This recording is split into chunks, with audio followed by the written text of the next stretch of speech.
Hello, everyone, and welcome to today's CRM Magazine web event brought to you by UJET and First Orion. I'm Bob Fernikes, and I'm the publisher of CRM Magazine, and I'll be the moderator for today's broadcast.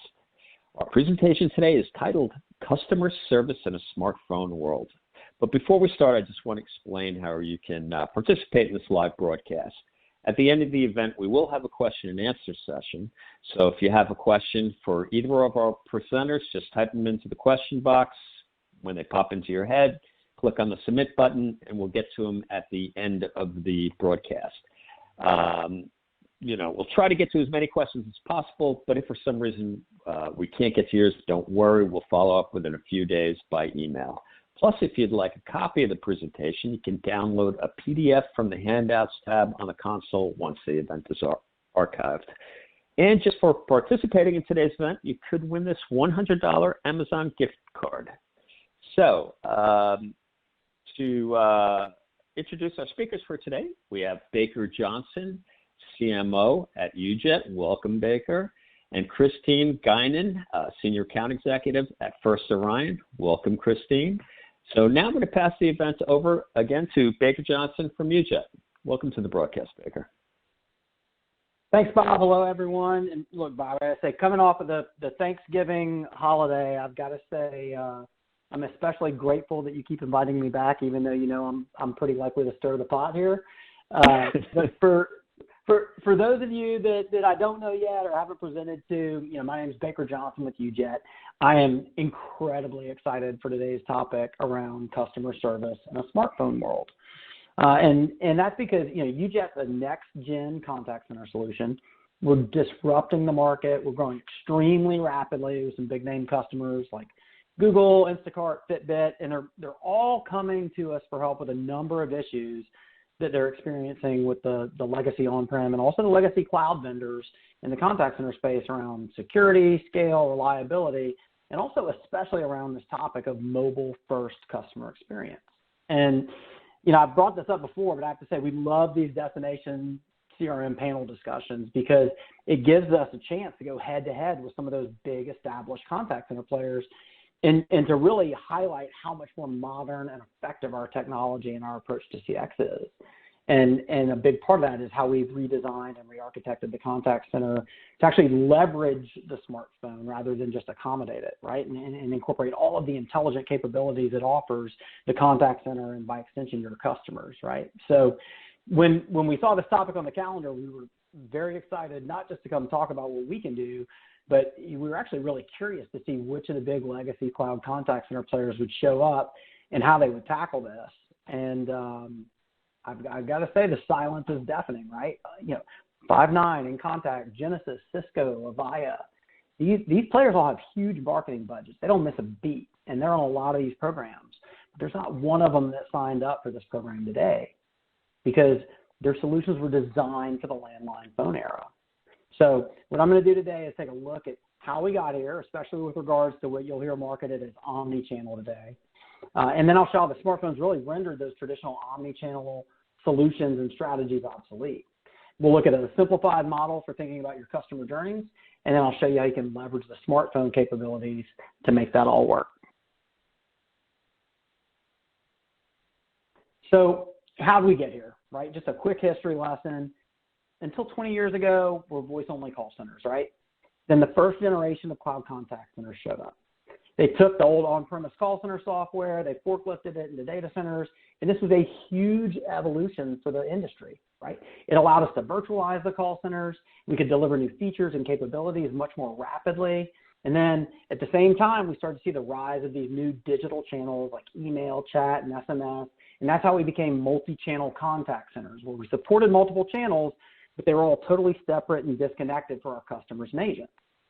Then around 2013, we saw a huge push towards public cloud infrastructure, right? And at that time, it was all in on AWS, right? What's interesting now is we're seeing a backlash against AWS-based solutions in some cases because they're competing down market with so many of their customers. So, for example, retail is a really large contact center industry that's looking for alternatives to AWS-hosted solutions. But the second generation of cloud native vendors arose, right? And that started to offer us more reliable service, better resiliency. We had fewer outages. And then also, because of the flexibility of that infrastructure as a service model, we could pass on more flexible pricing and commercial models to support seasonality and usage for the contact center market, right? And then these new vendors also started promoting what they called Omnichannel, right? And that what they were doing was differentiating themselves from the more established multi-channel providers, that 1.0 group. And the promise of Omnichannel was that those disconnected channels from the multi-channel vendors, now you'd be able to pivot between those channels seamlessly without loss of context. It was this customer experience nirvana, right? And then over the last few years, we've seen a lot of hype around artificial intelligence. But most of the solutions that we see have really been bolt-ons, and they've really been designed to deflect customers, right, for the sake of efficiency instead of actually helping improve the customer experience. And honestly, that's really where we still are today, right? Virtually all of those first and second gen contact center providers preach about omnichannel, and many of them have acquired or added on AI point solutions as well. And so there's all this feel-good marketing out there, and I'm doing air quotes, right? There's this thought leadership from these vendors reinforcing the status quo and insisting that omnichannel is the answer to all of your customer experience problems, right? But anyone who works in customer service, or even just outside of work, and our own personal lives and the customer service interactions that we have with other brands, we know that stuff isn't working. It's all marketing and vaporware, right? But it's been where the technology is, so it's the basis of the entire narrative. And it's all about protecting their revenue. It's not about helping you move forward, and it's certainly not been about actually delivering better CX for your customers, right? And so it's really simple, right? 80% of all interactions coming to the contact center now are coming from the smartphone. But nobody thinks about the device, or what Gartner calls the modality, right? Everything is still built and designed around channels. So it's just the voice channel. And everything about how the interactions are routed and resolved is based on decades-old limitations of landline phones that could only handle, voice and DTMF for the IVR. But this is what it looks like for a smartphone user, right? I'm on the website, or I'm in your app, and if I can't self-resolve the issue, what do? I hit Contact Us. And now you're kicking me out of that experience into my dialer, into the IVR. I'm listening to prompts and hold music, starting over, re-authenticating, repeating the issue. I'm being forced to switch channels, right? And then hopefully the agent has some context clues about my history or the issue to help resolve it. And by the way, all of the angry customers your agents have to deal with, a lot of times it's not the issue itself that has everyone so frustrated. It's the experience itself, right? So this happened to me just a couple of weeks ago with my preferred airline. I was traveling for work, wanted to change my return flight, started in the app, couldn't make the changes I needed, hit Contact Us. I'm in the IVR. I pulled the app back up so I'd have my confirmation number and all that ready for the agent when she came on. But then while I was waiting for the agent, I was asked to hit 1 or 2 to indicate whether I'd do a survey for them after the interaction, right? And then finally, I connect with the agent, and to authenticate me, she asked me 2 questions: my favorite pizza topping and my least favorite fruit or vegetable as a child, before finally actually changing my flight and updating it, right? That's such an outdated and unnecessarily bad experience, right? It threatens my loyalty to you as a customer, puts your agents in a terrible position from the start if I can ever actually connect to them. It ultimately costs everyone more time and energy than is needed to make the customer happy, right? That's channel switching. And it's the necessary evil that we all still take for granted and just live with. And it's the pain point that Omnichannel was supposed to solve for. But we're all calling in from smart devices, right? 80% of the interactions are coming from those smart devices. They can blend these channels and eliminate channel switching altogether. So we need to stop trying to minimize the pain of channel switching and instead just eliminate the problem entirely. And so, look, I mentioned this earlier, and I'm even looking at at some of the questions coming in right now. We challenge this legacy omnichannel narrative a lot, but there's been so much marketing investment behind it that it's like we're going up against lobbyists for big oil or big tobacco, right? So don't take my word for it. This quote's from Gartner, right? Multi-experience is about designing and developing seamless and effortless experiences across apps, digital touch points, and interaction modalities. Notice that I did not say channel. Multi-experience is not the same as multi-channel or omni-channel, right? And I pulled this from a longer article where he goes on to make the point that your customers really don't care or think about channels at all. And one last point. This isn't something that Gartner said recently about where the market's heading over the next 5 years. This quote's 2 years old. This quote's from 2019, right? So from a consumer and in business requirements perspective, this is where the market is now. So we've added so much complexity because we just keep adding these channels to meet the customer where they are, right?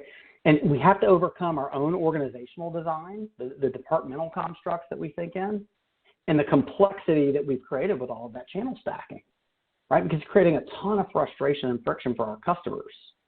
So if you just take a step back and you look at what your customers are trying to achieve throughout their journey, it comes down to 3 phases. They need to connect with a resource, human or otherwise. They need to align with that resource to develop a mutual understanding of the issue, right? And then they need to resolve or address that issue. That's it, right? But what we see from so many teams is that they focused all of their resources or too many resources on resolution, on that final mile piece, right? But 95% of that frustration comes from those first 2 phases, connecting and aligning, because we have all these different channels that don't talk to each other. So we keep switching channels, starting over, we're back in that loop, right? And that's where we've taken a fundamentally different and more modern approach, right? And, you know, Bob, I've said this before, and you've highlighted it. It bears repeating. Mobile is not a channel. It's a new modality that can blend and enhance all of the existing channels. And we use these capabilities all day, every day in our personal lives. And it doesn't make sense that we wouldn't use those capabilities to make our customers and our agents' lives easier as well. The smartphone is how we all communicate with friends and family. From calls to texting, videos, it's all fluid. This is how my 2-year-old son interacts with his 70-year-old grandmother, right? But the workflows for the contact center are largely designed back for that desktop and landline phone era, right? With the smartphone, you can initiate that call via digital voice within the app or web experience. And not only preserve all of that context because the interaction is now truly continuous, but you can actually enhance and then augment your view of the customer or the issue. So for example, you could see which pages or tabs the customer was working from when they got stuck. You could pull in GPS coordinates for a use case like roadside assistance. You can tap into the device's biometrics capabilities to expedite authentication with Face ID or a thumbprint.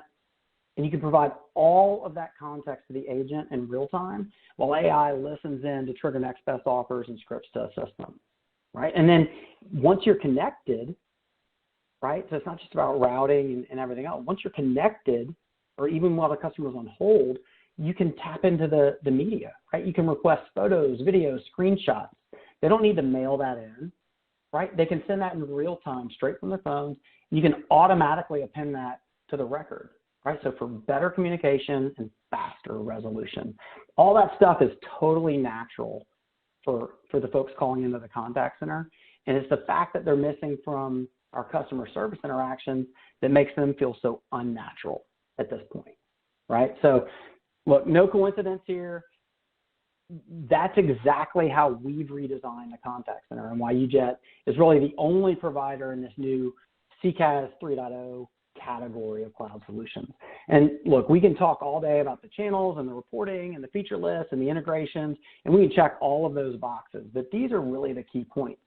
And so what we were talking about today, this topic, right, was mostly focused on the second bullet, right? How we can leverage the smartphone to offer those fluid experiences and customer journeys that legacy omnichannel solutions talked about, but haven't really been able to effectively deliver, right? But we also offer the industry's only real-time data exchange. So we automatically read and write all interaction data to and from your CRM and unify that customer record, which also means, by the way, zero storage of PII in the contact center.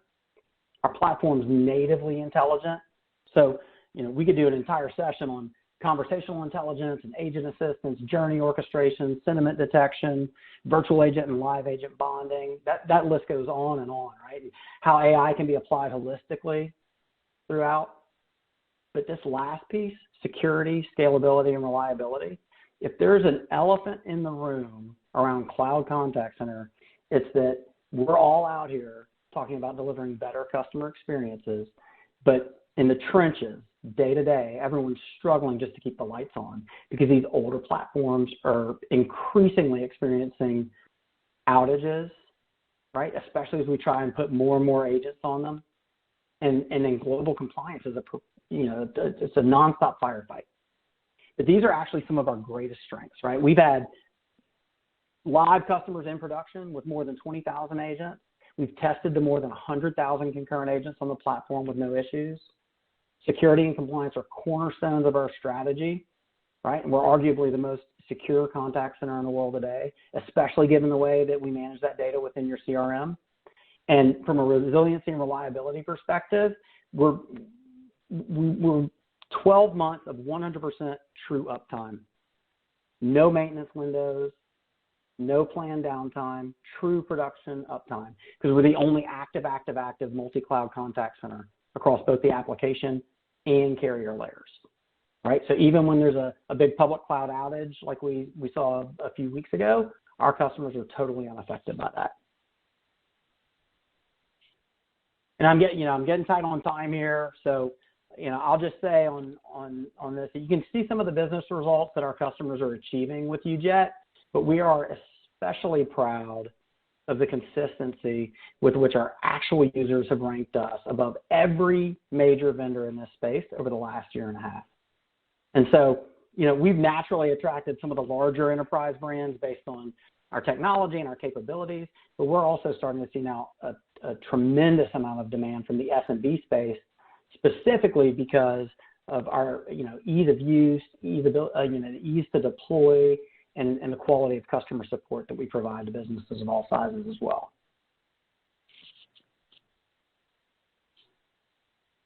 So, Bob, that's it for me. I'd say, if there's one thing we agree with all of the big omni-channel players on, it's this.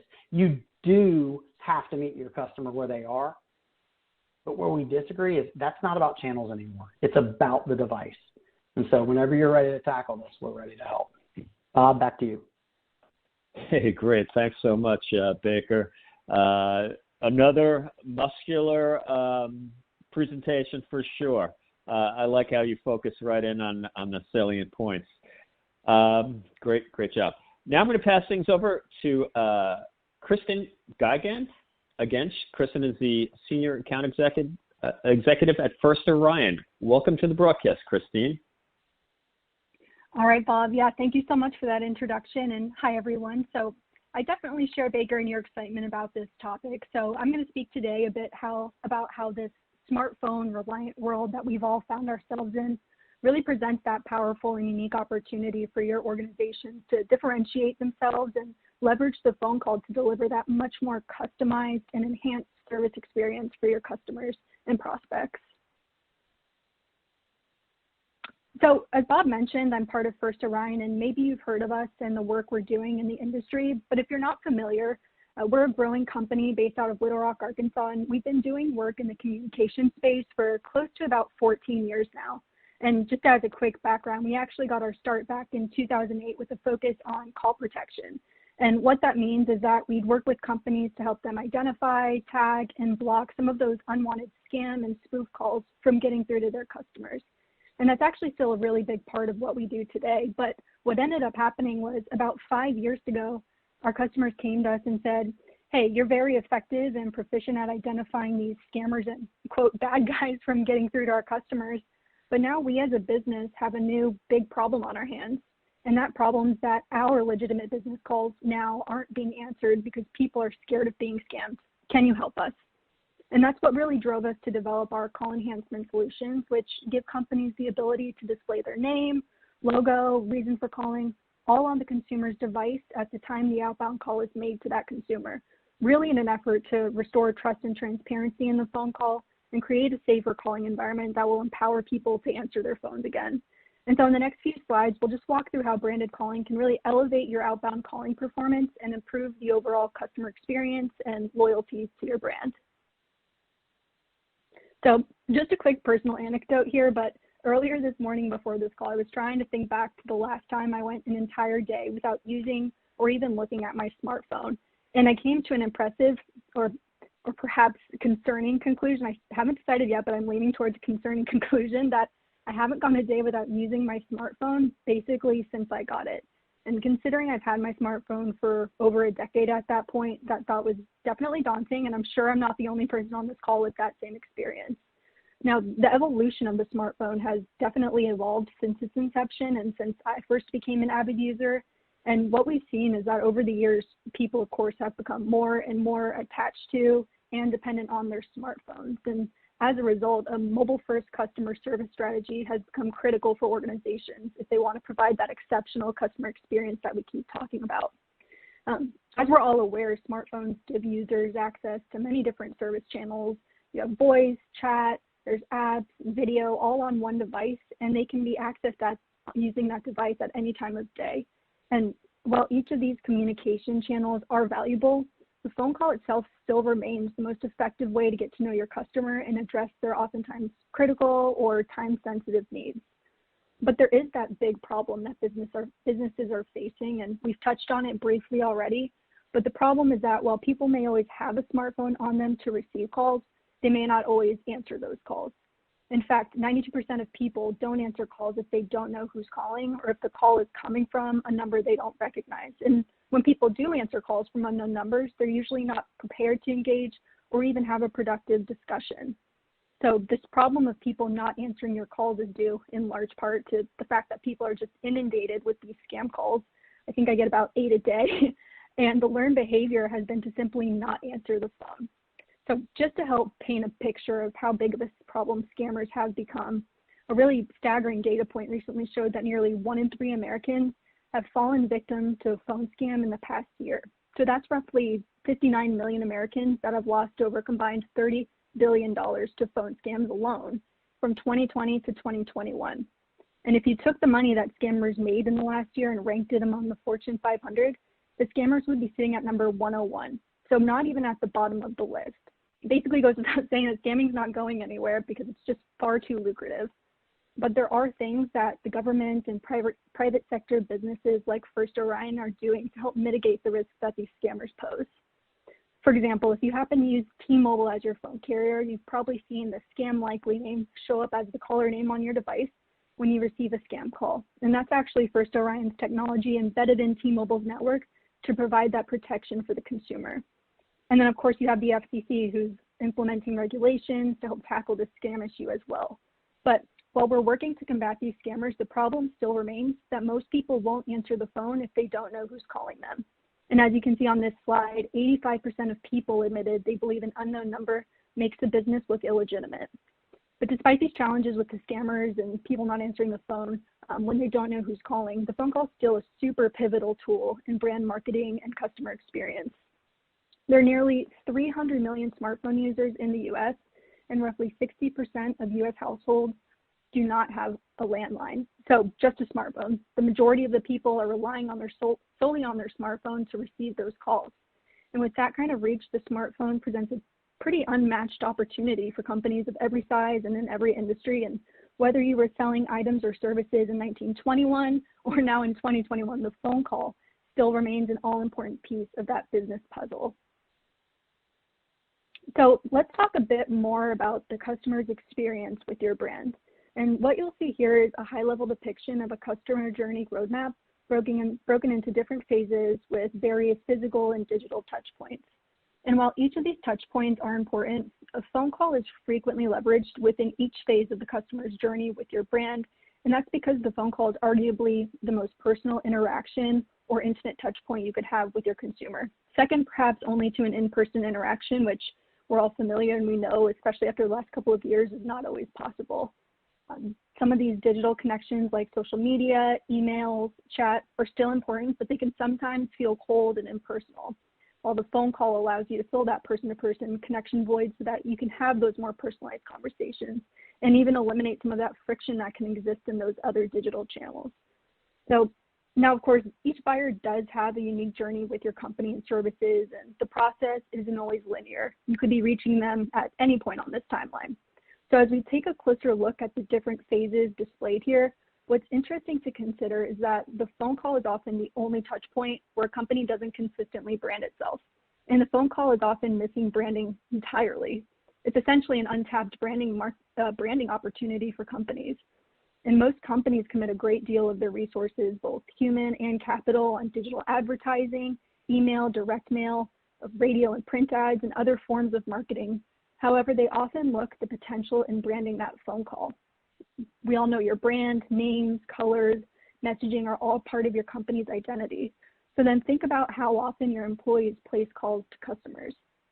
With branded calling, each phone call can serve as that additional branded ad impression for your company with very little cost and effort. And as a result, companies are now adding the phone call to their marketing mix to maintain visibility with customers and reinforce their brands. So taking another look at this roadmap here, when you're in the early phases of the customer's buying journey before the customer decides to partner with you, you're building your brand and reputation. And then as you progress through the buying journey and as you look to connect with warm leads, qualified prospects, and long-term customers, a branded call can be that influential tool to continuously improve the customer's experience and your brand reputation. Then after the purchase, it's about maintaining that trust and relationship so that you can keep those clients on board and keep them happy. So if you're making outbound calls like appointment reminders, collections, sales, or delivery from an unknown number, it'll make your business anonymous to your customers. And as a result, that call will likely go unanswered, meaning you'll miss out on that opportunity to have a quality conversation with your customer, build a stronger connection, and in some cases, it can even prevent you and your business from carrying out the service that your customer is paying for. So as a quick example, we have many clients that provide delivery services. So if you perform any type of delivery, whether that's food, furniture, or any other type of consumer good, oftentimes you have to call the customer when you've arrived, and if they don't answer, there's that real cost associated with bringing the item back to the store or to the warehouse. And even when customers know they might be receiving a call or they're expecting a delivery, 60% of people still won't pick up a call from an unknown number. And this is a huge problem. So your customers' problems aren't getting solved, deliveries aren't making it on time or being delivered at all. But if you told the customer it's you calling and you had your business's name show up on the customer's phone when you called them, that would not only improve your chances of getting that call answered, but it would drive improvements to your NPS and the overall customer experience with your brand. So we know a business is a two-way relationship. You provide the product or service, and in exchange, your client pays you a fee. But the real customer relationship goes beyond that simple exchange, and a phone call is a great way for you to connect with your clients and give them a more personalized experience. You want your customers to be your company's biggest advocates, and it can all start with a conversation and a call that's answered because they see it's you calling. So it's pretty easy to see that the value of the phone call hasn't been fully realized for many organizations, and that's where we can help.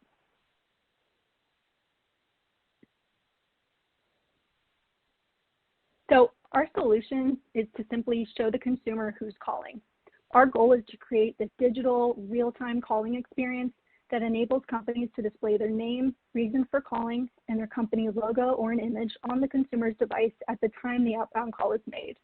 And by letting the customer know who's calling, you're restoring that transparency in the phone call to encourage and empower your customer to answer the phone again, which will then drive significant lifts in your outbound calling performance metrics like answer rates, contact rates, and call duration, which then generate those other improvements in some critical ROI-based outcomes like improvements in conversion rates, upsell, retention, customer satisfaction, and really the overall quality of the call will improve as a result. So it's more than answer rates, it's about ROI impact, and we're in the business of bringing you those ROI-focused outcomes and insights to enhance your calling programs. As an example, a big client is an insurance provider, and they experienced a 67% lift in conversion rates for lapsed policies after implementing branded calling. And a lot of those policies were 3 months lapsed. So what that means in a 67% lift is that once the insurance company got the policyholder on the phone, the company was able to reinstate that policy and collect payment all during that phone call. So as I mentioned, there is that need for chatbots and texts, but people do prefer the phone call for time-sensitive or critical matters. In the past almost 2 years now have made that much more apparent, especially in the healthcare, insurance, and financial services industries. So for industries that deal with sensitive information, the phone is ranked as the #1 preference for communication, about 3 times higher than SMS. So our team recently completed a survey where we asked consumers if all other things were the same between their current bank and another bank that offered clearly labeled calls, would you consider switching? And 70% of respondents said yes. So 70% of survey respondents said they'd leave their current bank for one that could properly ID calls. I think these stats and surveys are just very indicative of the customer sentiment, and particularly the frustration people are feeling when they receive calls from numbers they don't recognize. So taking another look at this slide here, you'll see 2 examples of our branded calling solutions, Inform and Engage. Inform on the left is our flagship solution, which gives organizations the ability to choose how their company name displays on the consumer's device. You can display up to 32 characters, which allows you to include a reason for the call on that device as well. So in the example here, you could say Good Bank appointment reminder, Good Bank follow-up, Good Bank fraud activity, or really anything you choose. And you can change that display name as needed. And we're able to deliver this solution because of our strong relationships with the large phone carriers, and that makes getting started with Inform extremely easy. There's 0 integration, 0 downtime, and no application downloads required. So you can really be up and running in a matter of hours. In fact, all we need to get you started with Inform are the outbound numbers you use to make calls and the caller name you'd like to display on the consumer's handset. It's really that easy. And then for Engage on the right, this is our next generation branded calling solution, and it's a much more elaborate technology and gives you the ability to deliver a richer display with the company name, reason for calling, and then also your company's logo or image to light up the entire device. And this solution is delivered through an SDK that would be integrated into your consumer-facing mobile app. So this solution is best leveraged if your organization has a mobile application that your customers download to their smartphone. And then if you make a call to that customer and they have the mobile app with the SDK on their phone, that SDK builds the contact on the phone to give the consumer that rich call experience. And when you use branded calling solutions, not only are you branding that call, but what you'll notice in the image on the far left-hand side of this slide is that your company's name would be retained in that call log as well. So you're leaving that additional branded ad impression. And when you think about it, sometimes people don't answer the phone simply because they don't have their phone on them. Your customer could be in a meeting, in an appointment, and they're just unable to answer the call at that time. But when you leave the company name in that call log, what we've seen is that our clients experience tremendous lifts in callbacks and the conversion rates associated with those callbacks. So when you partner with First Orion, you'll also have a client success manager who's your go-to contact and will provide ongoing support throughout the partnership and deliver some very detailed analytics and reporting so that you can see how your outbound call performance improves with branded calling. So the takeaway here is that regardless of your industry, branded calling is a very simple solution that will give you greater control over how your brand is received by customers and greater control over how you engage and serve your customers over the phone. So to wrap things up, each step of the customer journey presents an opportunity for you to provide an exceptional customer experience, and companies that use branded calling have a significant advantage over those who do not. And when you think of a customer-first organization, we want to be part of that solution that helps you build transparency and communication. So thank you all for your time today. Please don't hesitate to contact me if you have any questions, if you're interested in testing our solutions, or if there's anything my team or I can do to assist your organization. I look forward to connecting with you. And Bob, back to you. Hey, thanks so much, Christine. Love your application and great presentation as well. I'm sure you heard about the hiker in Colorado last month who wouldn't answer the phone for people searching for him because he didn't recognize the number. You heard Yes. about that, right? Oh, yes, Great. yes. There's a guy that would rather wander through the woods at night than answer a telemarketer. I think if I was lost, I'd be answering every call, but you never know, I guess. could have used our solutions. That's right. Exactly. All right, so we're going to jump into the question and answer session now. So a bunch of you have submitted some questions. Just to let everyone know, we've got a huge group on over 110 people right now. So feel free and ask our experts some questions. Baker, I'm going to jump back to you since we haven't heard you since the beginning. And I'm going to jump right into a little bit of a complicated one from Suzanne, but just bear with me. I'm going to read the whole thing. I'm speaking as Suzanne now. I'm an operations manager for an outbound contact center. Once engaged, which is our biggest pain point, our average number of interactions with a member throughout the relationship is 3 interactions, which may include an actual telehealth visit. So this is, a telehealth company. Would your platform handle a face-to-face interaction with the member? And do you have solutions to contact members prior to app installation? All right. So look, that's not actually all that complicated. There are multiple parts here, right? So, on the outbound side, you're talking about the pain point of getting engaged. We have a dialer solution today for your agents, and that's a voice dialer, and you've got all the modes that you would expect around, preview, progressive, and predictive dialer modes. We do have agentless SMS outbound in the roadmap. I'm not sure exactly when that is. That may be a couple quarters out. And then, by the way, that goes to the next question as well. Would your platform handle a face-to-face interaction with the member? We've got live streaming video like you're talking about in the roadmap for Q1, right? So just around the corner. So not today, but that's very, very near term. And then do you have solutions to contact members prior to app installation? I'm gonna take a guess at what this means. I'm assuming that you have an app, and so once you've got once someone's downloaded an app, they're registered, and you can do it all through there. And so you're anchoring on to what we were talking about, the in-app and mobile web experience. But I'll say mobile web is the way to go after folks who aren't in the app yet. And then we have, again, all of the traditional channels. So you can do outbound voice and SMS and everything else. Fantastic. Suzanne, if you need to speak to Baker, just give him a call or shoot him an email.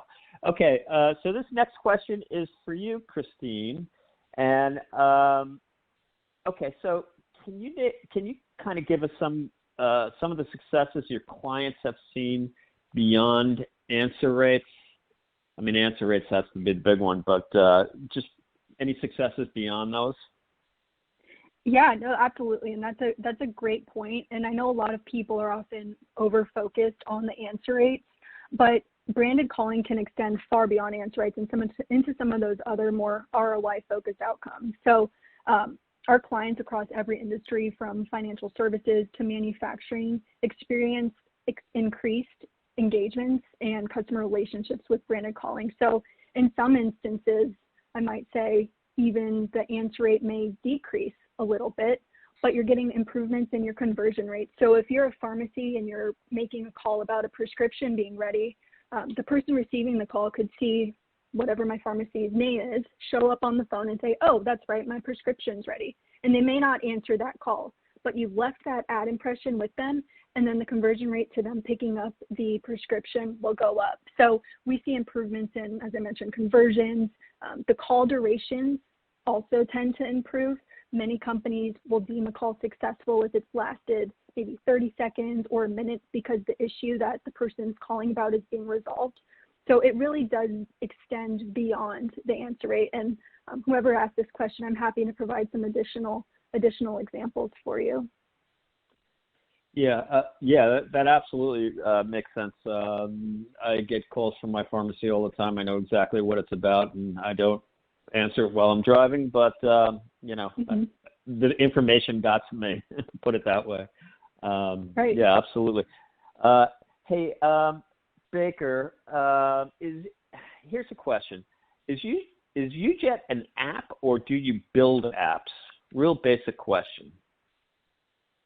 Look, great question, great point of clarity. And I always kind of cover this in the fine print in my talk track, but it's worth reiterating, right? The answer is neither. We're not an app and we don't build apps. Now there's a point in time in which it might make sense for us to do that on behalf of customers, but we're a fully featured cloud contact center, right? So as much as I highlight the limitations of Omnichannel and, we offer all of those sort of table stakes capabilities, right? Well, we've done those, we've gone much further. So we offer an addition to that fully featured kind of Omnichannel 2.0 platform is a set of mobile and web SDKs or developer kits for iOS and Android that enable you to deploy widgets, to embed and orchestrate that customer journey for your mobile users, right? And then, of course, depending on the size of the company and the resources you have internally, your team can take those SDKs and run with it, or that's something that we can be engaged on to help as well. All right, fantastic. Christine, a lot of spammers, here's a question. A lot of spammers spoof their numbers to look like legitimate businesses. And, obviously that's a process where they disguise their outbound number to try and get people to answer the phone.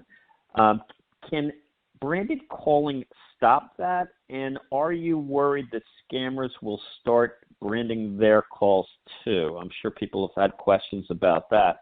It's almost as if you guys do identity resolution in reverse. Can you kind of speak to this confidence level here? Yeah, absolutely. So I know, as you saw in some of the earlier slides, the scam calls and spoofers, it's a multi-billion-dollar business. And as our technology is evolving to try to stop them, the scammers are still going to do what they can to combat it. But we've built and continue to build our solutions with that in mind. And so we deliver the calls and content securely to ensure brand imposters are deterred by secure data transmission and a lot of encryption that's embedded in the data. So on top of that, our call programs ensure content is delivered within an approved time window and then discarded after the program completes, which minimizes that chance of spoofing. So we're very focused on combating these spoofers and scammers to ensure that we can restore that transparency and communication. But it is a big issue, and that's something our team is very dedicated and focused on overcoming.